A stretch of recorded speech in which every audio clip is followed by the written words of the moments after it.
las características de los animales que siguen las leyes de Mendel. Para empezar, ¿quién fue Gregor Mendel? Gregorio Mendel fue un monje austríaco botánico del siglo XIX, el cual es considerado como el padre de la genética y que sus aportes son claves para la comprensión de lo que hoy conocemos como herencia. Sus experimentos fueron a base de plantas y guisantes, que a continuación veremos las 3 leyes principales que destacaron.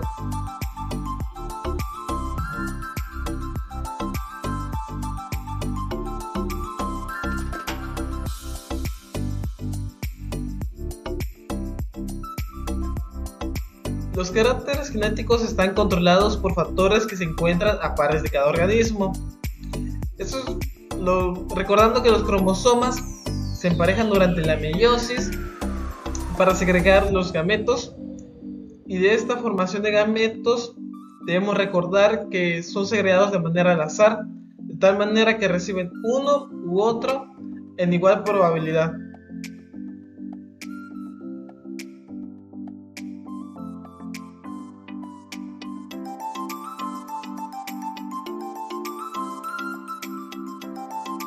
La primera ley o ley de la uniformidad establece que si cruza razas puras, que en la cual tendremos un genotipo dominante y uno recesivo, predominará fenotípicamente el dominante y fenotípicamente no tendremos un individuo con las características del recesivo. Sin embargo, fenotípicamente ambos tendrán la misma proporción de alelos, es decir, un alelo dominante y uno recesivo. A eso se le refiere la ley de la uniformidad. Pero entonces, ¿qué es una raza pura? Para Mendel, él las identificaba como aquella raza de una especie que tras generación en generación compartían algunos caracteres. En la actualidad la consideramos como un grupo de individuos de la misma especie que comparten características específicas que se transmiten durante sus descendientes. Y el concepto que me gusta más es saber que cada raza pura tiene alelos homocigotos, de tal manera que significa que el mismo alelo exista en cada uno de los cromosomas homólogos para un gen que da un fenotipo en particular. Es decir, vendría siendo lo que hoy conocemos como homocigotos. Como vimos en la primera ley, en los experimentos de Mendel se ocuparon padres homocigotos de alelos diferentes, de tal manera que la progenie F1 tenía fenotipos idénticos. Como podemos ver en el recuadro, los genotipos son idénticos, todos son heterocigotos. En otras palabras, si un organismo tiene factores antagónicos para una característica, uno de ellos puede expresarse con la exclusión total del otro. Acá se me ocurrió poner un ejemplo del color del pelaje de los caballos, donde el blanco es dominante y el negro es recesivo, y como resultado nos daría un caballo de color blanco, pero debemos tomar en cuenta que el alelo recesivo ahí está, no se pierde, solamente se oculta. Otra palabra a resaltar es la palabra de híbrido, y es que Mendel se refería a un híbrido que era un organismo descendiente de padres que difieren en por lo menos una característica genéticamente determinada. A ello Mendel se refería respecto a representación de caracteres y no como condiciones genéticas. En la genética actual podemos hablar de un híbrido cuando hablemos de un heterocigoto.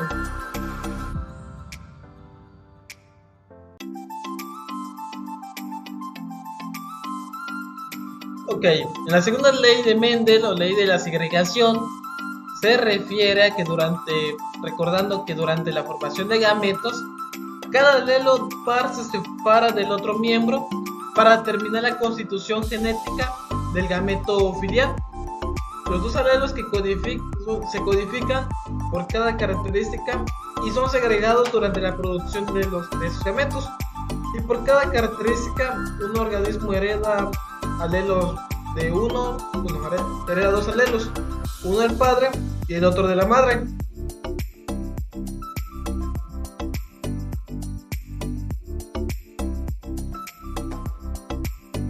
De una forma más ilustrada, como es, aquí podemos verla como es la segunda ley de la segregación, y como vemos, al juntarse alelos iguales tiende a formarse de nuevo la raza pura. Aquí lo podemos observar en un 25% del fenotipo dominante y un 25% del fenotipo recesivo.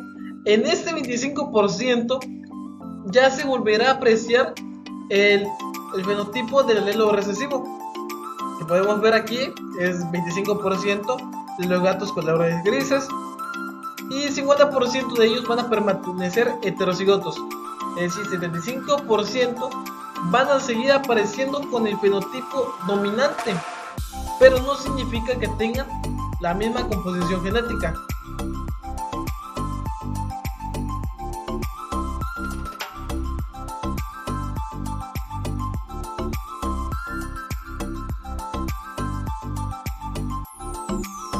Como tercera ley de Mendel, esto nos dice la independencia que tiene un carácter de otro. Es decir, todos los caracteres son independientes uno de otros. No existe una relación entre ellos, lo que nos lleva a que un patrón de un gen no afectará a la herencia de otro gen. Es decir, cada carácter se hereda independientemente de los restantes caracteres. Podemos observar que al juntar 4 gametos, clases de gametos en igual proporción, tendrá como resultado 16 genotipos posibles.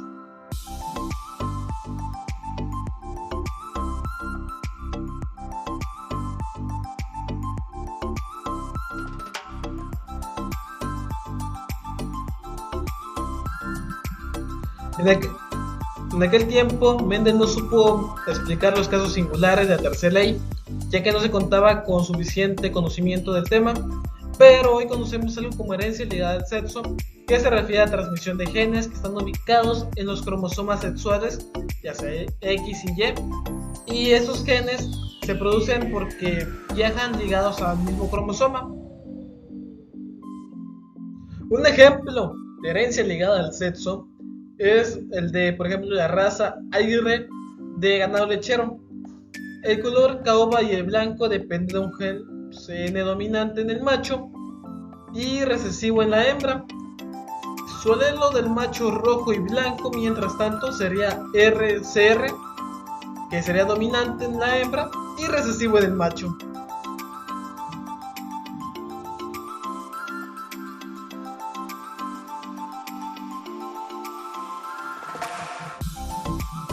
Mendel escribió 2 factores genes, ya sean dominantes y recesivos, pero hay otro factor a tener en cuenta, que es el del sexo, que tienden a tener XX en los cromosomas si son hembras y si son machos XY, por lo que quedan 4 patrones por los que se puede transmitir una mutación simple: herencia autosómica dominante, herencia recesiva autosómica, herencia dominante ligada al cromosoma X y herencia recesiva ligada al cromosoma X.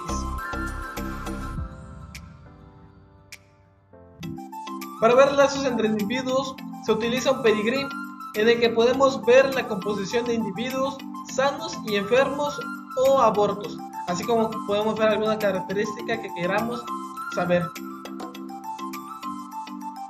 La importancia de las leyes de Mendel nos permite conocer el patrón de genes letales, los cuales para presentarse de una forma homocigota morirían, y los de presentarse de una forma heterocigota solo serían portadores.